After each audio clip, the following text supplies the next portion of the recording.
துணைவேந்தர்கள் மற்றும் பதிவாளராக இருக்கக்கூடிய உங்களுடைய கவனத்திற்கு ரெண்டு முக்கியமான விஷயங்களை பற்றி நான் குறிப்பிட விரும்புகிறேன். உலகெங்கிலும் தமிழ்நாட்டைச் சார்ந்த பொறியாளர்கள் மற்றும் அறிவியல் அறிஞர்கள் பல்வேறு துறைகளில் தலைமை பொறுப்புகளிலும் ஆராய்ச்சி பொறுப்புகளில் சிறந்து விளங்கி கொண்டிருக்கிறார்கள். அவர்கள் பலரும் நம்முடைய தாய் தமிழ்நாட்டிற்கு நமது இளைஞர்களுக்கு வழிகாட்டிகளாகவும் மாநிலத்தினுடைய அறிவுசார் வளர்ச்சிக்கு பங்களிக்கவும் தயாராக இருக்கிறார்கள். அவர்களது திறமையும் அறிவையும் பயன்படுத்தி கொண்டு தமிழ்நாட்டில் தமிழ் டேலண்ட் பிளான் என திட்டம் வகுக்கப்பட வேண்டும்.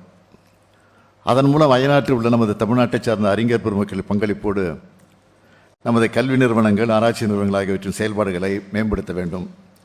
இதற்கான முன்முயற்சிகளை நீங்கள் மேற்கொள்ள வேண்டும் என்று நான் கேட்டுக் கொடுக்கிறேன்.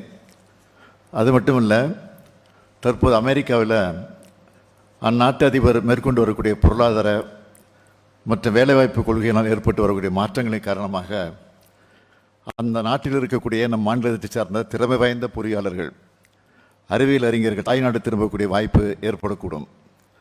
அந்த நேரத்தில் அவர்களது திறமையை நாம் பயன்படுத்தி கொண்டு அவர்களோடு இணைந்து ஆராய்ச்சி பணிகளிலும் உயர்கல்வி அமைப்புகளும் உலக தரத்தினை கொண்டு வர ஒப்பந்தங்கள் மேற்கொள்ள வழிவகை செய்திருப்போம். நீங்கள் உரிய நடவடிக்கையில் அதற்கான முயற்சிகளை மேற்கொள்ள வேண்டும் என்று நான் கேட்டுக்கொள்கிறேன்.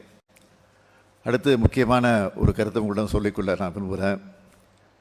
கல்வி நிலையங்களில் அறிவியல் பூர்வமான கருத்துக்களும் கல்வி மட்டுமே போதிக்கப்பட வேண்டும். எந்த காரணத்தை கொண்டு அங்கு பகுத்தறிவுக்கு ஒவ்வாத கருத்துக்களையோ கட்டுக்கதைகளையோ தவறையும் மாணவர்களிடம் பரப்பிடக்கூடாது. கல்வியின் அடிப்படையை அறிவை செம்மைப்படுத்துவதற்காகத்தான்.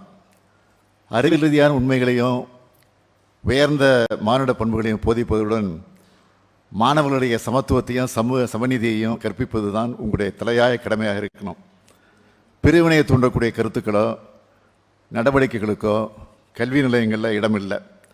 இதில் எந்தவித சமரசத்துக்கும் நாம் ஏற்றுக்கொள்ள முடியாது. இதையும் மனத்தில் வச்சுக்கிட்டு உங்கள் கடமையை நிறைவேற்றி தாருங்கள் என்று கேட்டு என்னுடைய உரையை நிறைவு செய்து கொள்கிறேன். நன்றி, வணக்கம்.